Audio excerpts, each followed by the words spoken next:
For nearly 400 years, Earth existed on the edge of galactic society. Humanity had expanded beyond its home system, colonized dozens of worlds, and established trade routes stretching across several sectors of the Orion Arm.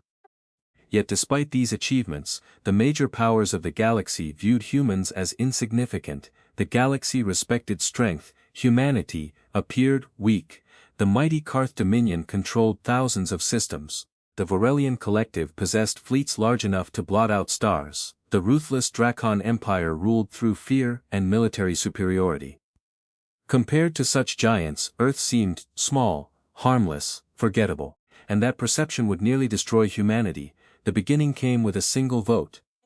Inside the Grand Galactic Assembly on Nexus Prime, representatives from hundreds of civilizations gathered to discuss what they called the human question.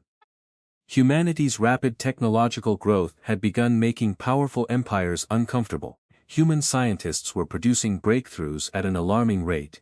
Human corporations dominated several critical industries. Human colonies expanded faster than anyone predicted. Some leaders worried that Earth might eventually become a rival. Others simply wanted humanity's resources. The debate lasted 12 hours.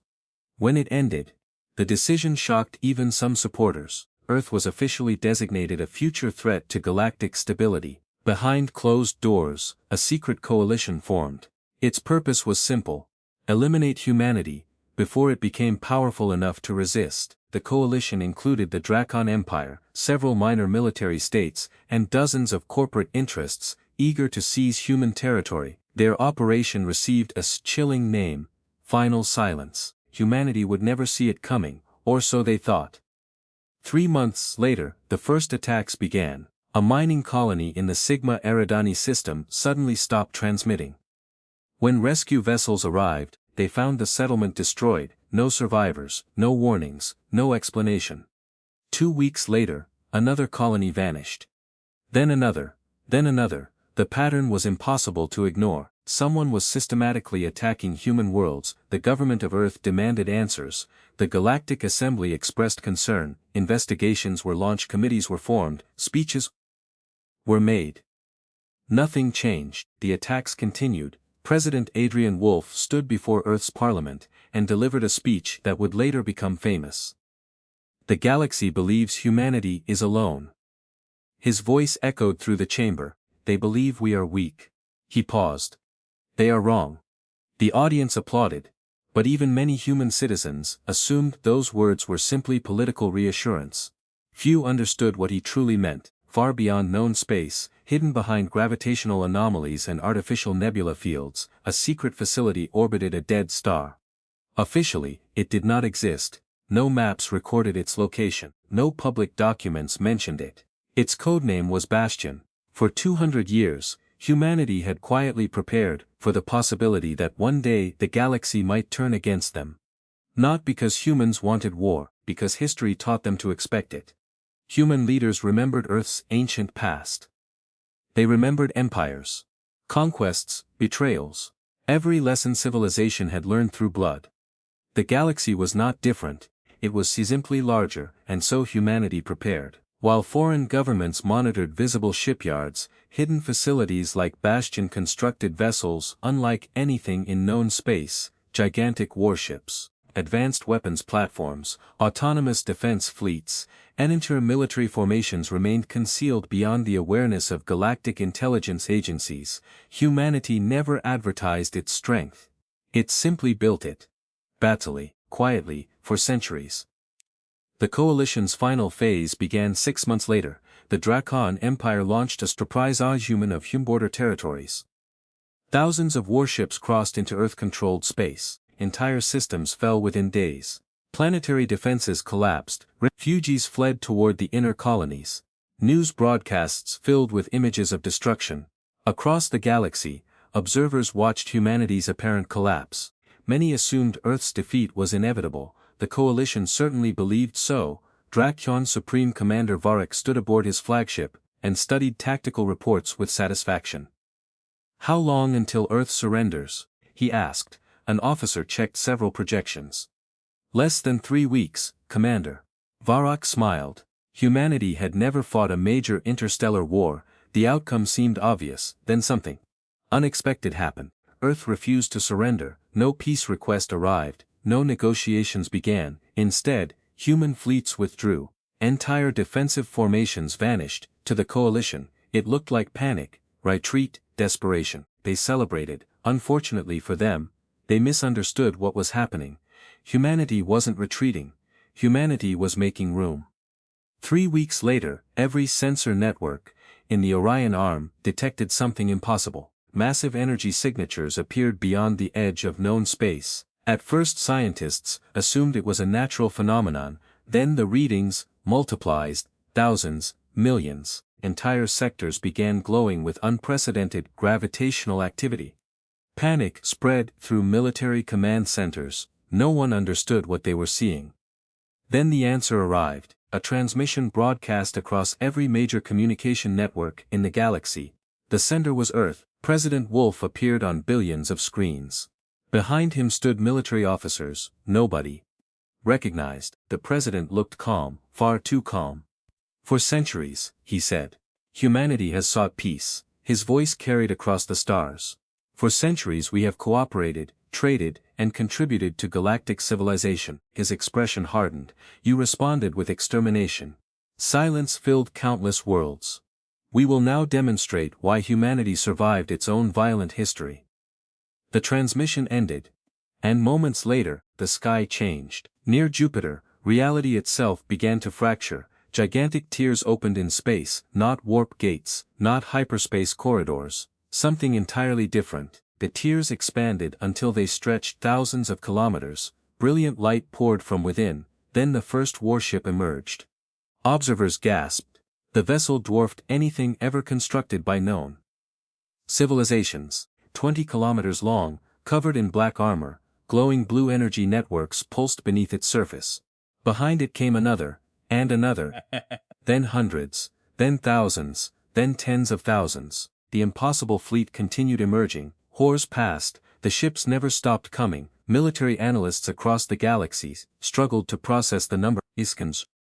The estimates became increasingly absurd. 100,000 warships, 500,000, 1 million, 5 million. Eventually calculations failed entirely. Humanity possessed the largest military force in recorded history. And nobody had known. The Galactic Assembly erupted into chaos. Representatives shouted. Security alarms blared. Emergency sessions convened around the clock. The same civilizations that once mocked humanity now demanded explanations. How had Earth hidden such power? Where had these ships come from? Why had nobody discovered them? The answers terrified everyone.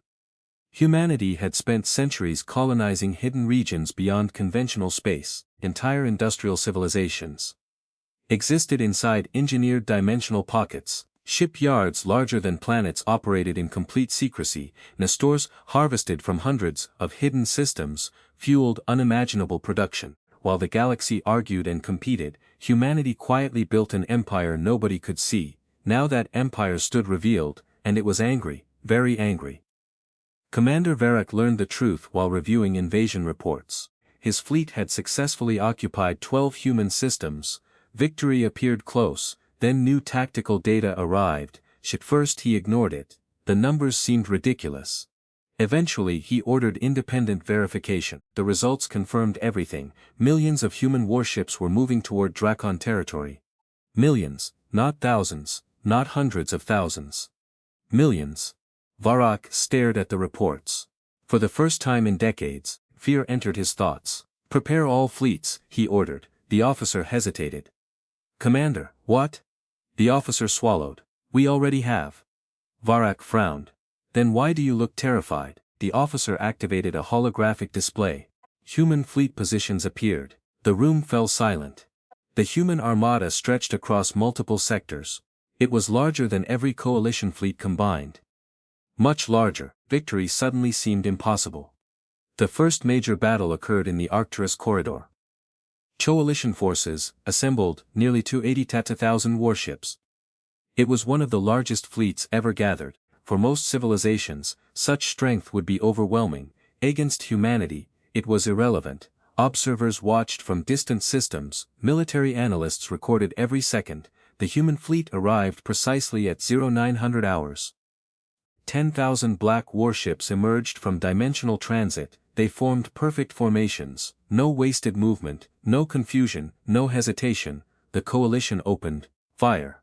Thousands of weapons illuminated space.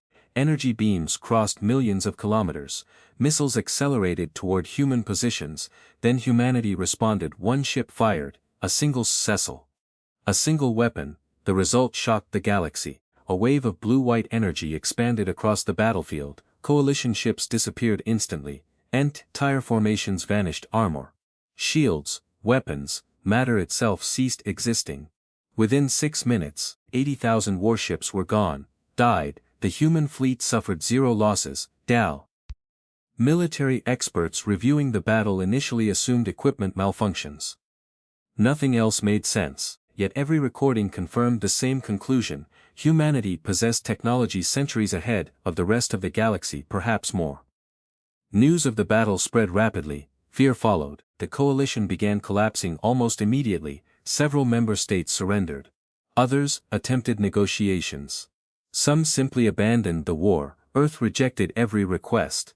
The time for diplomacy had passed. For years humanity had sought peaceful solutions. The coalition answered with extermination. Now consequences had arrived. Human fleets advanced system by system. World by world, military resistance crumbled. The Drakon Empire lost hundreds of systems within weeks. Entire armadas surrendered rather than fight. Stories spread among alien populations. Stories about unstoppable black warships. Stories about weapons capable of erasing fleets. Stories about humanity. The once depisted species had become the most feared civilization in existence. Yet humanity did not seek genocide. That distinction proved important. As human forces advanced, civilian populations were protected. Occupation governments received aid. Skyscraper was rebuilt. Refugees were relocated safely. Humanity targeted military assets, not innocent lives. The contrast stunned observers. The coalition had intended extermination. Humanity pursued justice.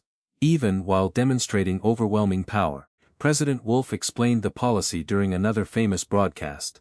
We are not what our enemies believed. He addressed trillions across the galaxy. We do not seek conquest. He paused, but we will never permit extermination. The message resonated. Gradually public opinion shifted. Many alien civilizations began supporting Earth.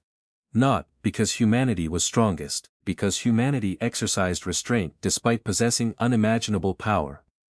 1 year later, the war reached its conclusion. The Drakon capital stood surrounded. Thousands of human warships occupied orbit. The Empire's remaining leadership gathered inside their command fortress. They expected destruction. Instead, they received an offer: surrender, disarm, accept responsibility.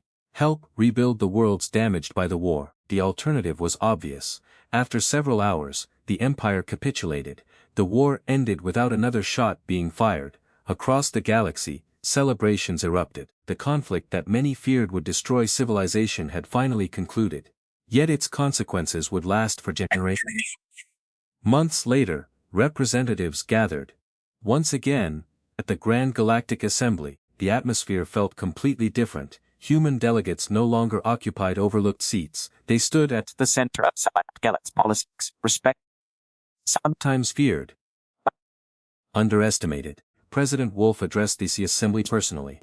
The galaxy marked Earth for destruction. The chamber remained silent. You believed humanity would disappear quietly. He looked around the hall. You were wrong. No one argued, no one laughed, no one doubted, because everyone had seen the truth. They had witnessed the hidden fleets, the impossible technology, the military power concealed for centuries.